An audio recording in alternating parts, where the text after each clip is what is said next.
بسم اللہ الرحمن الرحیم۔ نصیحت مولا علی فرما رہے ہیں خبردار، تم اپنے دلوں کو اگر زندہ رکھنا چاہتے ہو، توجہ چاہوں گا اس جملے پر، مولا کا فرمان ہے، میں اور آپ اس کی خدمت میں رہنا چاہتے ہیں اس فرمان کی۔ حضرت فرما رہے ہیں اگر تم اپنے دلوں کو زندہ رکھنا چاہتے ہو تو موعظہ طلب کرو، نصیحت طلب کرو۔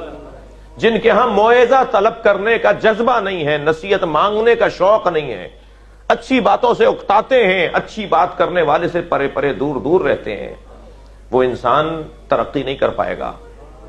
موعظہ طلب کرو، اللہ نے تمہارے دلوں کو زندگی دی ہے موعظے کے ذریعے سے۔ وعظ، موعظہ، پہلے ہمارے خطیبوں کے ساتھ کیا لگایا جاتا تھا؟ مثلا مولانا تشریف فرمائے جناب جواد آبدی صاحب جی، لکھا جاتا تھا واعظ، یا موعظہ حسنہ مولانا شعیب نقوی، موعظہ حسنہ مولانا جواد آبدی، ٹھیک ہے۔ اب لکھا جاتا ہے خطیب، تو خطیب خطابت تو آرٹس کونسل میں ہوتی ہے، جہاں طوطے پہ خطابت ہوتی ہے جی، جہاں مینا پہ خطابت ہوتی ہے۔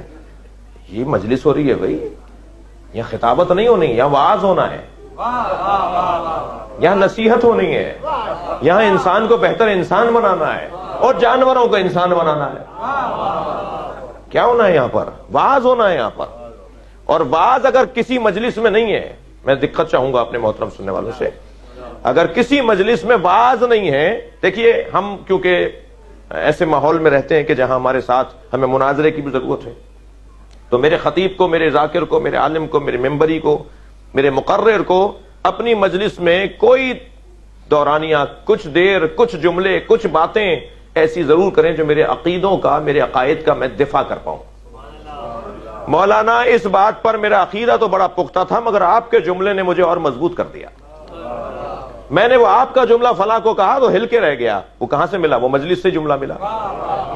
تو ایک دورانیہ کچھ مطالب، پیغامات مناظرے کے ہونے چاہیے۔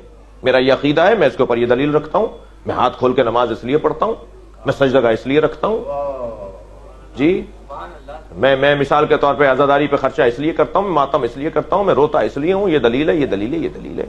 یہ ہے مناظرہ، دو نظروں کا مقابلہ، اسے کہتے ہیں مناظرہ۔ تمہاری نظر تمہاری ہے، ہماری نظر ہماری ہے، جس کی نظر پہ دلیل زیادہ ہوگی وہ غالب آ جائے گا۔ اور آج اگر دنیا آپ سے گھبرائی ہوئی ہے، پریشان ہے، تو اس کی ایک وجہ یہی ہے کہ ہمارے پاس مجلسی علم ہے، مکتبی علم نہیں ہے۔ ہمارے ہاں اب یہاں اس مجلس کے اندر یہ بچے بھی بیٹھے اور اس مجلس میں ان کے ابا بھی بیٹھے ہیں جی، کیسی عجیب کلاس ہے کہ ایک کلاس میں آنے کے بعد ابا اور بچہ ایک جیسے ہو گئے۔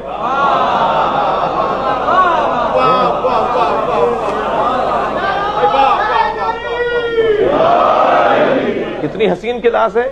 اور فرما رہے یہاں ڈاکٹر بھی بیٹھا ہے، یہاں انجینئر بھی بیٹھا ہے، یہاں فلاں بھی بیٹھا ہے، یہاں فلاں بھی بیٹھا ہے، سب بیٹھے ہوئے ہیں، عجیب حسین کلاس ہے۔ کہا جاتا تھا کہ شیعوں سے نہیں الجھنا، ان کا بچہ بھی تم سے زیادہ معلومات رکھتا ہے۔ اگر آج یہ جملہ آپ کو سننے کو نہیں مل رہا تو آپ اپنے آپ سے گلہ نہ کریں، مجھ سے گلہ کریں۔ اگر کسی اسکول میں، جملہ دے رہا ہوں، ہدیہ کر رہا ہوں، اگر کسی اسکول میں تعلیم اچھی نہ ہو تو اسکول بند نہیں کرتے، ٹیچر تبدیل کرتے ہیں۔ صلوات پڑھیں گے محمد و آل محمد۔ مولانا صحیح، خاموش ہو، ایک صلوات اور ہدیہ کریں نبی کے ساتھ۔ اگر آپ ہمارے لیٹسٹ ویڈیوز کے بارے میں جاننا چاہتے ہیں تو ہمارے چینل کو سبسکرائب کریں اور بیل آئیکن کو پریس کریں۔ شکریہ۔